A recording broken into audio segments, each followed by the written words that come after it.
ઉદાહરણ 7.14 એમાં પ્રશ્ન છે, એક મોટરના પૈડાની કોણીય ઝડપ 16 સેકન્ડમાં 1200 રિવોલ્યુશન પર મિનિટથી 3120 રિવોલ્યુશન પર મિનિટ સુધી વધે છે. પહેલું, કોણીય પ્રવેગ નિયમિત છે તેમ ધારતા તેનો કોણીય પ્રવેગ કેટલો હશે, અને બીજું એ શોધવાનું છે આપણે કે આ સમય દરમિયાન એન્જિને કેટલા પરિભ્રમણ કર્યા હશે. ઓકે, તો આપણને શું આપી દીધું છે? પહેલા આપણને આપ્યું છે સમય કેટલો છે 16 સેકન્ડ, અને કોણીય ઝડપ આપી છે. કોણીય ઝડપ ω0 અને ઓમેગા, કેમ કે પ્રારંભિક અને અંતિમ બંને આપી છે. પ્રારંભિક કેટલી છે 1200 રિવોલ્યુશન પર મિનિટ, અને અંતિમ કેટલી આપી છે 3120 રિવોલ્યુશન પર મિનિટ આપી છે. ઓકે, અને પહેલામાં આપણે શું શોધવાનું છે? તો એમાં કોણીય પ્રવેગ નિયમિત છે તેમ ધારતા તેનો કોણીય પ્રવેગ કેટલો હશે એ શોધવાનું છે, એટલે કે કોણીય પ્રવેગ શોધવાનો. અને બીજામાં શું શોધવાનું છે? તો આ સમય દરમિયાન, એટલે કયો સમય 16 સેકન્ડમાં તે કેટલા પરિભ્રમણ પૂરા કરશે, એટલે કે કેટલી વાર ચાક ગતિ કરશે તે પૂછ્યું છે. એટલે કે પરિભ્રમણની સંખ્યા એવું લખી શકાય. તો પરિભ્રમણની સંખ્યા શોધવાની છે. બરાબર, આપણી પાસે હવે આન્સર કરીએ તો t બરાબર 16 સેકન્ડ છે, ω0 રિવોલ્યુશન પર મિનિટમાં છે, પણ આપણે શેમાં કન્વર્ટ કરવું પડશે? રેડિયન પર સેકન્ડમાં. તો આપણે જાણીએ કે એક પરિભ્રમણ બરાબર કેટલું થાય? તો એક પરિભ્રમણ બરાબર 2π રેડિયન થાય. રાઈટ, તો આપણી પાસે એવા કેટલા પરિભ્રમણ છે? 1200 રિવોલ્યુશન હોય તો કેટલું? એટલે કે 1200 પરિભ્રમણ, રિવોલ્યુશન એટલે જ પરિભ્રમણ. ઓકે, તો 1200 પરિભ્રમણ હોય તો કેટલું? તો 1200 ગુણ્યા 2π. પણ આપણને શેમાં આપ્યું છે? મિનિટમાં આપ્યું છે. એમ છે ને, આપણે શેમાં લેવાનું છે? સેકન્ડમાં લેવાનું છે. માટે આપણે 60 વડે શું કરી દઈશું? એને ભાગીશું. બરાબર, તો ω0 બરાબર 1200 ગુણ્યા 2π અપોન 60 કેટલા આવે? કરીએ આપણે. 12 દુ 24 અને 6 ઉપરથી કરતા એટલે 2 દુ 4 40 પાઈ આવે.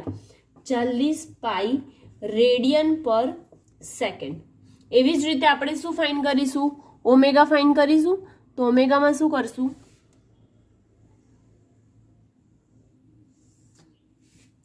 ઓમેગા બરાબર કેટલા આપ્યા છે? 3120 રિવોલ્યુશન પર મિનિટ. તો ઓમેગા બરાબર શું લખશો? 3120 ગુણ્યા કેટલા? 2π રેડિયન કરવું પડશે ને, માટે 2π, અને સેકન્ડ 60, 1 મિનિટની 60 સેકન્ડ, માટે આપણે 60 લઈશું. ઓકે, આમનો ગુણાકાર કરીએ અને 60 થી ભાગી દઈએ એટલે કેટલું આવે છે? જવાબ આવે છે કંઈક 104 પાઈ રેડિયન પર સેકન્ડ આવે છે. તો હવે ઓમેગા અને ω0 આપણને મળી ગયા. શોધવાનું શું છે? આલ્ફા, એટલે કે કોણીય પ્રવેગ શોધવાનો છે. કોણીય પ્રવેગ કેવી રીતે શોધીશું? કોણીય પ્રવેગ આલ્ફા બરાબર શું થઈ જશે? Omega minus ω0 upon t. કયું સૂત્ર વાપર્યું? આ નિયમિત કોણીય પ્રવેગનું પહેલું સમીકરણ શું હતું? ઓમેગા બરાબર ω0 પ્લસ આલ્ફા ટી હતું. તો આમાંથી આલ્ફાને કરતા બનાવ્યો, બાકી બધું સામે બાજુ લઈ ગયા. ઓકે, એટલે કે ડાયરેક્ટ આપણે આ ઇક્વેશન જ લખી કાઢ્યું કે omega minus ω0 upon t. Omega કેટલા છે? 104 પાઈ. ω0 કેટલા છે? 40 પાઈ. તો લખીશું 40 પાઈ અપોન ટી. ટી કેટલા છે? 16, એટલે 16. આલ્ફા ઇઝ ઇક્વલ ટુ કેટલા થશે? 104 માંથી 40 બાદ કરીએ આપણે તો બચે 64. બચે ને 64 પાઈ અને ભાગ્યા 16, તો 16 ચોક 64 થાય, એટલે કે 4 પાઈ રેડિયન પર સેકન્ડ સ્ક્વેર. પેલામાં રેખીય વેગનું જો પ્રવેગ શોધવાનો હોય તો રેખીય ગતિ જે હોય એનો પ્રવેગ શોધીએ તો મીટર પર સેકન્ડ સ્ક્વેર લખતા હતા, પણ કોણીય પ્રવેગ હોય તો શું થઈ જશે? રેડિયન પર સેકન્ડ સ્ક્વેર. ઓકે, હવે આલ્ફા આપણને અહીંયા મળી ગયો. હવે બીજામાં શું શોધવાનું છે? બીજામાં આપણે કે પરિભ્રમણ શોધવાનું છે. તો પરિભ્રમણ શોધતા પહેલા શું કરીશું, આપણે 16 સેકન્ડમાં અંતર કાપીએ છીએ ને, તો 16 સેકન્ડમાં કરેલ સ્થાનાંતર થીટા બરાબર ω0t plus 1/2 alpha T square, right? આવું આવે. તો હવે આની કિંમત મૂકીએ.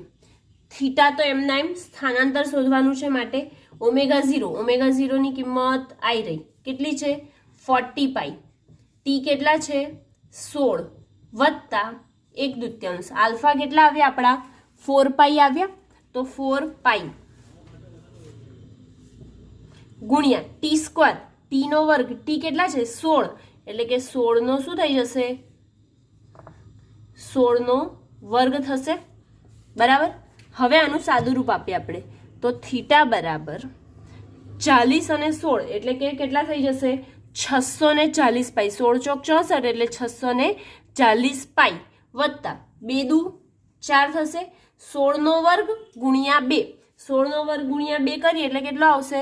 512 પાઈ આવ્યો answer. So theta is equal two બંનેનું સરવાળો કરો, સરવાળો કરીએ તો કેટલું આવે? 1152 પાઈ. અને એકમ શું લખશો? તો એકમ હમણાં આપણે થીટા બરાબર 1152 પાઈ રેડિયન. ઓકે, હવે આગળ આપણે તો શોધવાનું શું છે? પરિભ્રમણની સંખ્યા શોધવાની છે. તો પરિભ્રમણની સંખ્યા થીટા બરાબર આપણે શું લખી શકીએ? 2 પાઈ અને એના આંટા ટોટલ, બરાબર? 2 પાઈ અને એના આંટા, તો આપણે આંટા જ શોધવાના છે, એટલે કે પરિભ્રમણ શોધવાનું છે. તો n ને કરતા બનાવો. n બરાબર થીટાના છેદમાં 2 પાઈ, રાઈટ? તો થીટાના છેદમાં 2 પાઈ, થીટા કેટલા છે? 1152 પાઈ છેદમાં 2 pi. So n is equal to pi pi cancel. 1152 ભાગ્યા 2 કરીએ કેટલા આવે? 2 પંચા 10, 7 અને 6. કેટલા પરિભ્રમણ આવે? પરિભ્રમણની સંખ્યા 576 આવે. એટલે ટોટલ કેટલી ચાક ગતિ કરી હશે એણે? 576 પરિભ્રમણ કર્યા હશે. ઓકે, એટલે કે ઉદાહરણ 7.14 જે છે એ અહીંયા કમ્પ્લીટ થાય છે.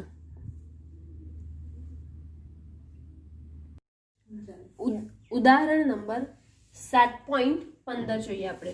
7.15 ક્વેશ્ચન શું છે કે અવગણ્ય દ્રવ્યમાનની એક દોરીને 20 કિલોગ્રામ દળ અને 20 સેન્ટીમીટર ત્રિજ્યાના ફ્લાયવ્હીલની કોર પર વીંટાળેલ છે, જેની આકૃતિ આપણને આપી દીધી છે.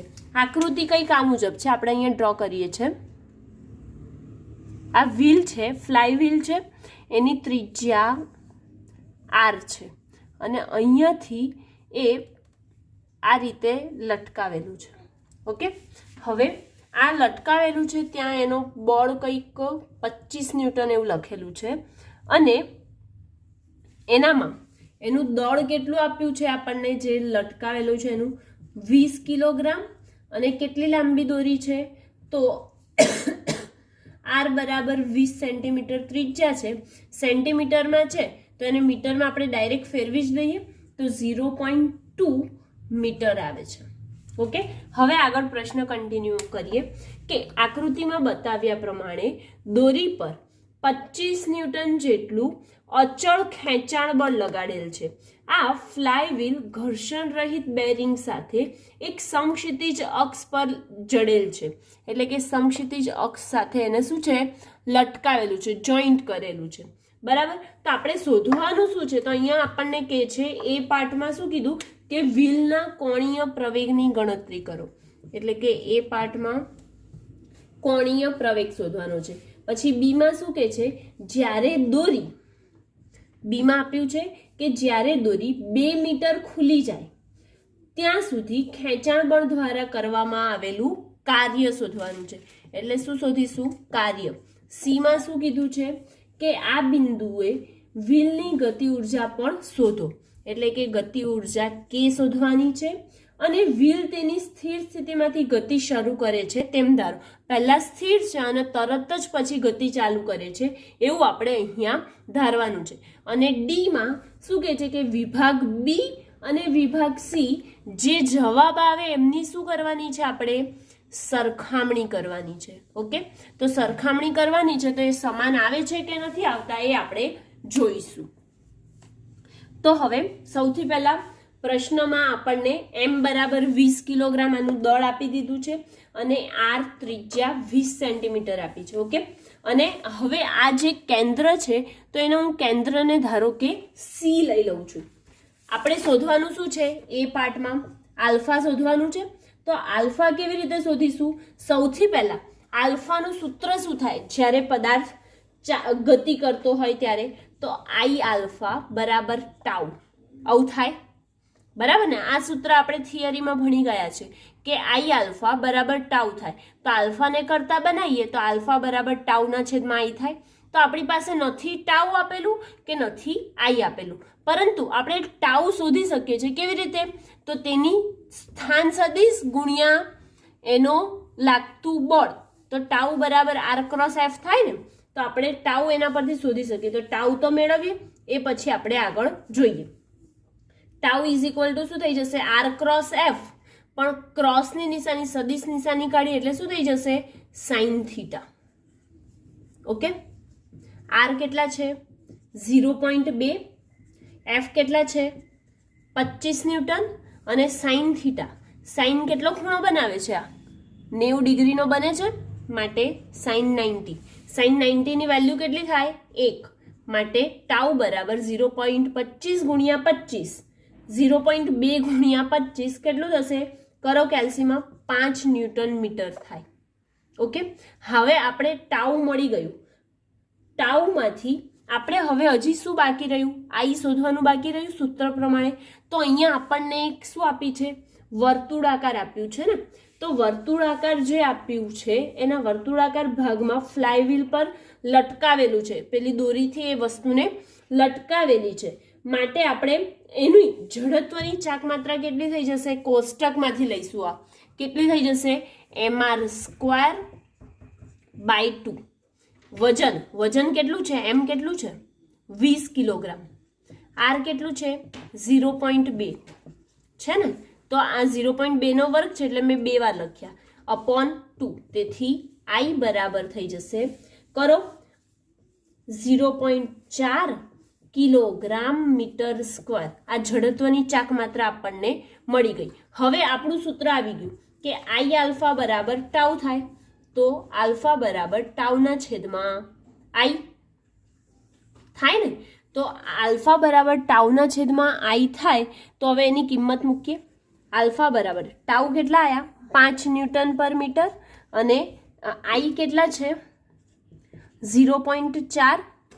તેથી આલ્ફા બરાબર શું આવે?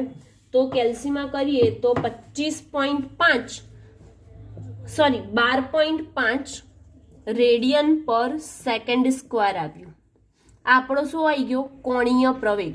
એટલે કે પહેલું જે કરવાનું હતું એ અહીંયા કમ્પ્લીટ થયું. હવે બીજામાં શું છે? કાર્ય શોધવાનું છે. જ્યારે દોરી 2 મીટર ખુલી જાય પછી એના પર થયેલ કાર્ય શોધવાનું છે. તો 2 મીટર દોરીના ખેંચાણથી થતું કાર્ય W બરાબર શું થઈ જશે? F ઇન્ટુ લંબાઈ એની દોરીની. તો F 25 અને લંબાઈ કેટલી છે દોરીની? 2 છે ને, 2 મીટર, માટે 2 કેટલું થઈ જાય? 50 જૂલ થાય. હવે સી ની વારી આવી.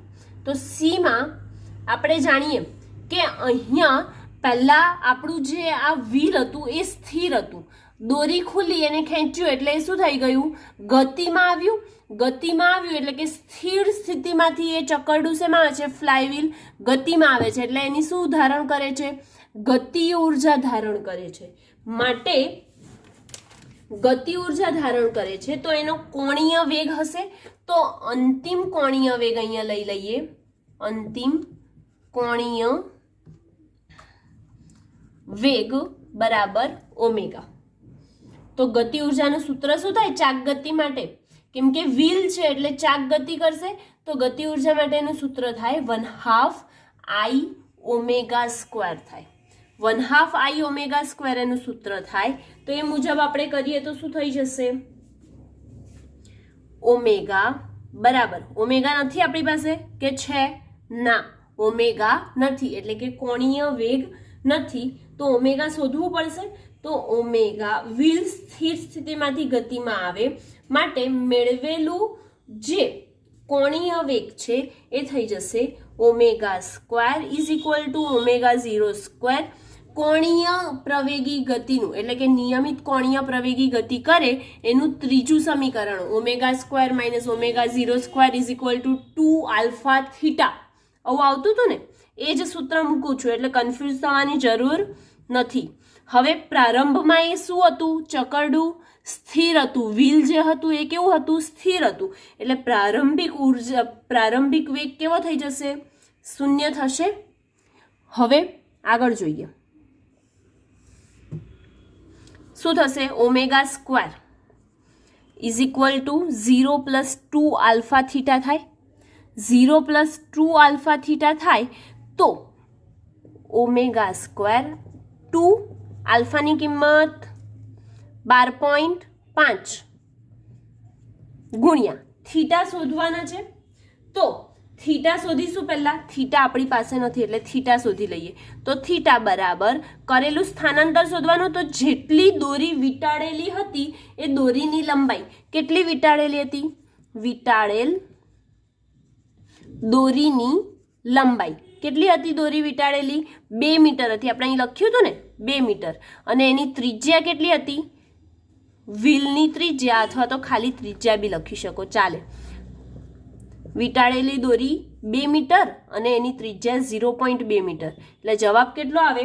10 રેડિયન આવે. થીટા બરાબર કેટલું આવ્યું? 10 રેડિયન.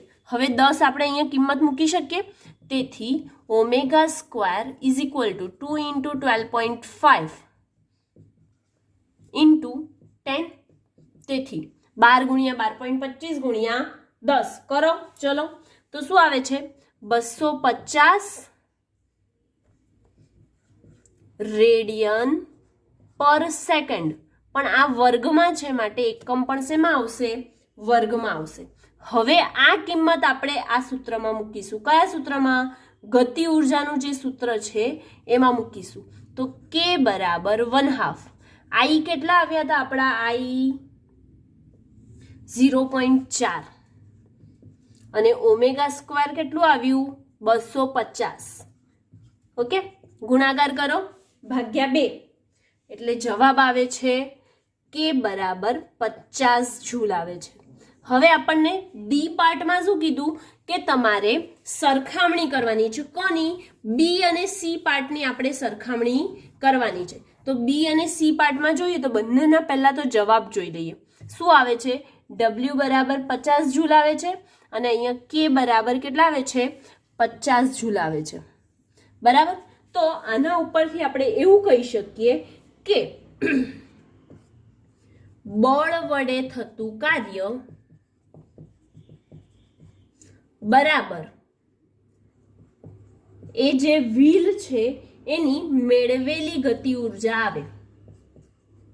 મેળવેલ ગતિ ઉર્જા આવે. ઓકે, તો અહીં ઘર્ષણના કારણે ઉર્જામાં કોઈ ઘટાડો થતો નથી. ઓકે, એવું લઈ શકીએ, એવું કહી શકાય કે ઘર્ષણના કારણે તેની ઉર્જામાં કોઈ ઘટાડો થતો નથી. અને આ ક્વેશ્ચન અહીંયા કમ્પ્લીટ થાય છે. ઓકે, ઉદાહરણ 7.15.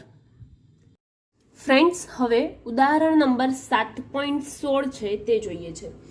પ્રશ્નમાં આપેલું છે 3 પદાર્થો, એક રિંગ, એક ઘન નળાકાર અને એક ઘન ગોળો એક જ ઢળતા પાટિયા પર સરક્યા વગર નીચે તરફ ગબડતી ગતિ કરે છે. તેઓ સ્થિર અવસ્થામાંથી ગતિ શરૂ કરે છે. બધા જ પદાર્થોની ત્રિજ્યાઓ કેવી છે? એક સમાન છે. તો કયો પદાર્થ મહત્તમ વેગ સાથે જમીન પર પહોંચશે? આપણને 3 પદાર્થો આપ્યા છે અને એ ત્રણેય પદાર્થો કેવી ગતિ કરે છે? ગબડતી ગતિ કરે છે. જો પદાર્થ ગબડતી ગતિ કરતો હોય, ગબડતી ગતિ કરે ત્યારે ઉર્જાનું શું થાય છે? સંરક્ષણ થાય છે તેવું ધારી લઈએ છે. ઉર્જાનું સંરક્ષણ થાય તેવું ધારી લઈએ. હવે જો ઉર્જાનું સંરક્ષણ થતું હોય તો જે ઢાળ આપ્યો છે એની ઊંચાઈ h લીધી છે. મેં કેટલી લીધી છે? h છે. અને અહીંયા આ પદાર્થ સ્થિર છે. સ્થિર છે ત્યારબાદ સ્થિર સ્થિતિમાંથી તે કેવી ગતિ કરે છે? ગબડતી ગતિ કરે છે. બરાબર. તો ગબડતી ગતિ કરે અને સ્થિર એટલે કે આ ઊંચાઈ પર આ પદાર્થ કેવા હશે? ત્રણેય પદાર્થ જે આપ્યા છે. કયા ત્રણ પદાર્થ છે? એક તો રિંગ, પછી નળાકાર અને ઘનગોળો. આ ત્રણેય જે પદાર્થ છે એ h ઊંચાઈ પર કેવા છે? સ્થિર છે. જો તે પદાર્થ સ્થિર હોય તો તેની સ્થિતિ ઉર્જા હશે. તો ગબડતા પદાર્થની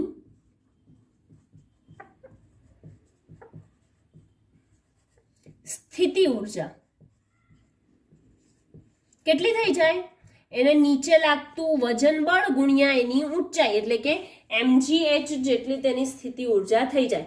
એટલે m એટલે શું કહી શકો કે પદાર્થનું દળ, g એટલે ગુરુત્વ પ્રવેગ અને h એટલે ઢાળની ઊંચાઈ.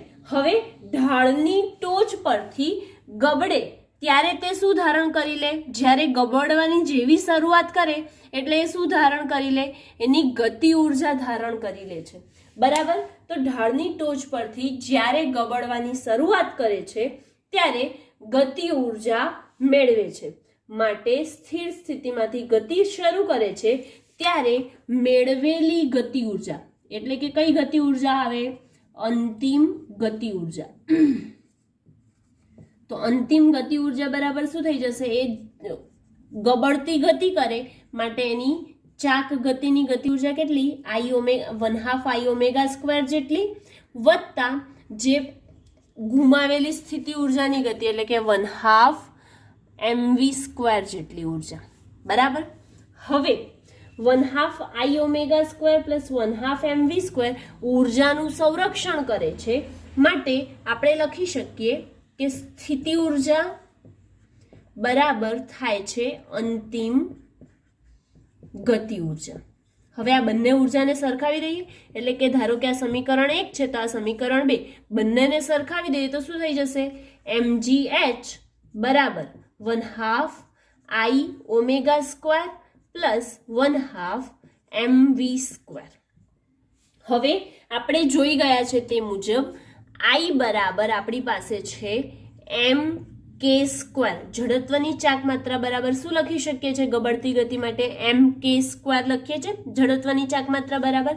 તો m k સ્ક્વેર અને ઓમેગા બરાબર પણ કંઈક જોઈ ગયા છે. ઓમેગા બરાબર શું જોઈ ગયા છે?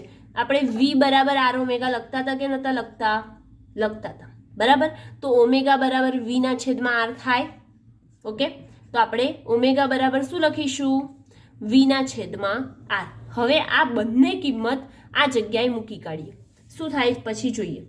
તેથી mgh બરાબર આ ગબડતી ગતિનો જે આપણે પ્રશ્ન જોઈ ગયા છે ને એ જ સૂત્ર સૌથી પહેલા મેળવીએ છીએ. ત્યારબાદ ત્રણેય પદાર્થ માટે એમના વેગના સૂત્ર મેળવીશું. ઓકે. તો mgh બરાબર 1/2 mk square into v square upon r square plus 1/2 mv square. આ બધામાંથી m કેન્સલ, કેમ કે આમાંથી કોમન નીકળે એટલે m કેન્સલ થઈ જાય. બચ્યું શું આપણી પાસે? આ બાજુ gh, left hand side gh બચ્યું. હવે રાઈટ હેન્ડ સાઈડ જોઈએ તો આમાંથી શું કોમન નીકળે છે તે પહેલા કાઢી લઈએ. 1/2 નીકળે છે? હા નીકળે છે. પછી k સ્ક્વેર નીકળે છે? ના નથી નીકળતું તો એને હમણાં સાઈડમાં રાખો. v સ્ક્વેર નીકળે છે? હા નીકળે છે એટલે v સ્ક્વેર લઈ લીધો. પછી બસ ના બાકી કશું નીકળતું નથી માટે જવાબ શું આવે છે? k square upon r square plus 1. આપણે શોધવાનું શું છે? ગબડતા પદાર્થ છે એમની વેગ શોધવાનો છે, તો એમનો વેગ શોધવાનો છે માટે વેગને શું કરીશું, કરતા બનાવીશું, બરાબર. તેથી 2 ને ઉપર લઈ લઈએ તો 2gh is equal two v² into k² plus 1. ગબડતી ગતિ ઉર્જામાં ગબડતી પદાર્થ માટે જે વેગનું સૂત્ર મેળવ્યું હતું એ જ સૂત્ર અહીંયા પાછું રિપીટ મેળવીએ છીએ. ઓકે, જે થિયરીમાં મેળવ્યું હતું તે જ સૂત્ર. હવે 2gh છે, v² છે અને k² પ્લસ 1 છે. v² ને કરતા બનાવવો હોય તો મારે આ આખું પદ છે એને ક્યાં લઈ જવું પડે, છેદમાં લઈ જવું પડે. તો અહીંયા પોસિબલ નથી, આપણે અહીંયા લખીએ. ઓકે, તો શું થઈ જશે, v² is equal two 2gh upon 1 plus k² upon r². Okay, તેથી v બરાબર વર્ગ દૂર કરીએ એટલે શું આવશે, વર્ગમૂળ આવશે, બરાબર ને. તો 2gh 1 plus k² upon r² આખાની કેટલી ઘાત, 1/2 ઘાત આવી. હવે આપણું વેગનું સૂત્ર અહીંયા મળી ગયું. ગબડતા પદાર્થ માટે વેગનું સૂત્ર મળી ગયું. તો હવે વેગનું સૂત્ર મળી ગયું એ પછી હવે શું કરીએ, તમે આ સૂત્ર મેળવો તો પણ ચાલે ને ના મેળવો તો પણ ચાલે. જો તમને યાદ હોય તો મેળવવાની જરૂર નથી, પરંતુ જો તમે ભૂલી ગયા હોય તો આ સૂત્ર તમારે મેળવવું પડશે આખું, અને પછી જે 3 પદાર્થ આપ્યા છે એમના વેગ શોધવા પડશે. પહેલો પદાર્થ કયો છે, તો પહેલો પદાર્થ છે રિંગ. તો રિંગ માટે k બરાબર r લઈશું. શું લઈશું, k બરાબર r. k બરાબર r હોય તો અહીંયા તો આપણી પાસે સ્ક્વેર છે, તેથી k² બરાબર r² લઈએ છીએ. ઓકે, આ કિંમત સમીકરણ 1 માં મૂકી દઈએ. સમીકરણ 1 માં મૂકીએ તો શું મળે, v બરાબર 2gh અપોન 1 પ્લસ કેની જગ્યાએ શું મૂકવાનું છે, r, અને એનો વર્ગ r² upon k² raise to 1/2. k² છે એની r² છે તો r² તો રહેશે જ ને, એટલે r² કેન્સલ. બચ્યું શું આપણી પાસે, v બરાબર 2gh એમના એમ અપોન 1, અને અહીંયા પણ શું બચ્યું, 1 બચ્યો, રેસ ટુ 1/2. તેથી v બરાબર થઈ જશે 2gh upon 2 raise to 1/2. 2 cancel. વેગ કેટલો આવ્યો રિંગ માટે, v રિંગ એવું લખી કાઢવું છે એટલે આપણને ભૂલ ના પડે. v રિંગ બરાબર √gh આન્સર આવ્યો, બરાબર. હવે બીજું શેના માટે શોધવાનું છે, આપણે બીજું શોધવાનું છે નળાકાર માટે, બરાબર. તો નળાકાર માટે શોધીએ તો k² બરાબર આપણે લઈ શકીએ r²/2.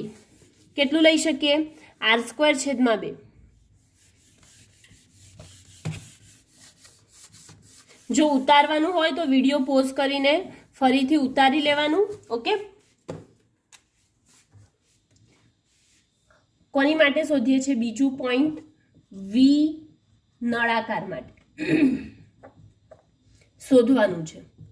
પણ અહીંયા આપણે k² નક્કર નળાકાર માટે k² બરાબર લેવાનું છે r²/2. તેથી v નળાકાર માં આપણે કિંમત મૂકીએ, સમીકરણ 1 માં કિંમત મૂકીએ, શું થઈ જશે, 2gh/1 પ્લસ k² ની જગ્યાએ શું મૂકવાનું છે, r²/2. એટલે r²/2 ગુણ્યા r² ઓલરેડી છે તે એમના એમ, અને આખાની કેટલી ઘાત છે, 1/2 ઘાત છે ને, તો 1/2 ઘાત. તેથી v નળાકાર બરાબર 2gh r² cancel upon 1 plus 1/2. 1 plus 1/2 કરો લસાલો, શું જવાબ આવે, 1/3 આવશે ને. તો લખો v નળાકાર બરાબર 2gh/3 ગુણ્યા 2. છેદનો છેદ એટલે મેં ડાયરેક્ટ અંશમાં લઈ લીધું, રેસ ટુ 1/2. ઓકે, તેથી v નળાકાર બરાબર √4gh, 2 દુ 4, 4gh અને એના છેદમાં 3 આવ્યું. ઓકે, હવે કયો છે? ઘન ગોળો છે, બરાબર. તો ગોળા માટે શોધવું પડશે. તો ત્રીજો પોઈન્ટ શેના માટે છે? ગોળા માટે. તો લખીએ ઘન ગોળા માટે વી ગોળા બરાબર કેટલું, આ શોધવાનું છે, બરાબર. હવે આપણે જોઈએ તો સૌથી પહેલા આપણે કેની કિંમત મૂકવી પડશે. કેની કિંમત આપણે અહીંયા શું મૂકીશું? તો 2r²/5.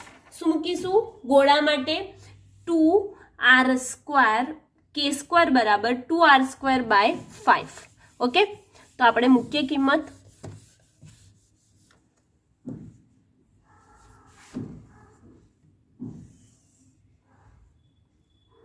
k² બરાબર 2r²/5.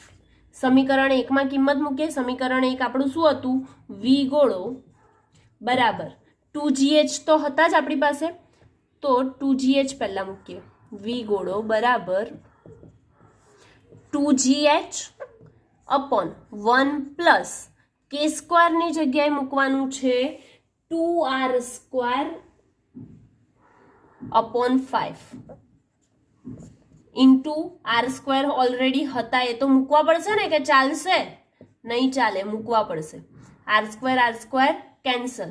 તેથી વી ગોળો બરાબર, એટલે કે ગોળાનો વેગ એવું 2gh અપોન 1 + 2/5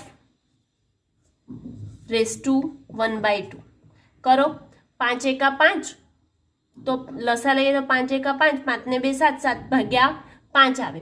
તેથી વી ગોળો બરાબર 2gh અપોન 5 ને 2 7, તો અહીંયા છેદમાં 7 આવશે અને છેદનો છેદ 5 ક્યાં જશે?